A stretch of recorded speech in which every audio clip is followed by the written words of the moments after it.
सुना किनिबा पई चाहुथिले आज ही किनि नियंतु लाभरे रुहंतु।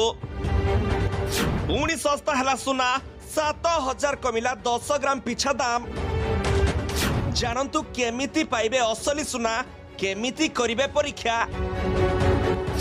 अमेरिका और चीन मध्य चलुवा ट्रेन वार शेष हेबार आशारे कमिला सुना दर। हाँ दर्शक बंधु, जदि सुना गहना किनिबा पई चाहुचंती आउ केबे किनिबे बोली भाबुचंती तेबे यह ही आपनको पई सुवर्ण सुजोग। सुना प्रिय भारतर लोक माननकु एबे आश्वस्ति सह मिलिछि खुशी खबर, कारण सस्ता हैला सुना दाम।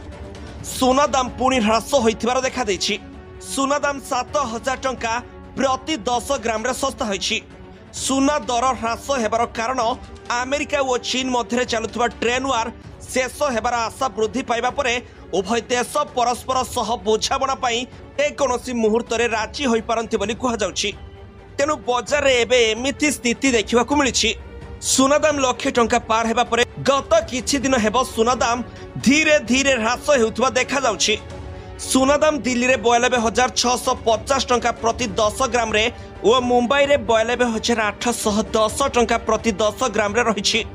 24 कैरेट सुना दाम 93954 टंका प्रति 10 ग्राम को रहितबा बेले 22 कैरेट सुना दाम 86062 टंका 10 ग्राम को रहिछि।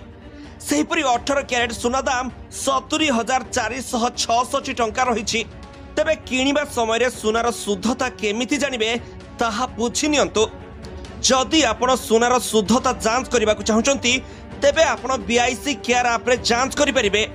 सुनार लाइसेंस नंबर, हॉलमार्क किंबा पंजीकरण संख्या भूल थिले आपण सीधा सलख सरकार निकट रे अभियोग करबा परे एही प्रसंग रे कोन पदक्षेप निया जाउछि से संबंध रे मध्य सूचना पाई परिबे।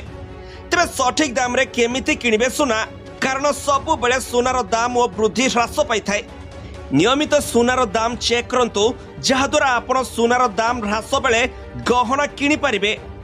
सुना किनिबा बेले हॉलमार्क देखि सुना किणंतु। सुना किनिबा बेले मेकिंग चार्ज उपरे मध्य ध्यान दियंतु। Bureau report, G7 Odia.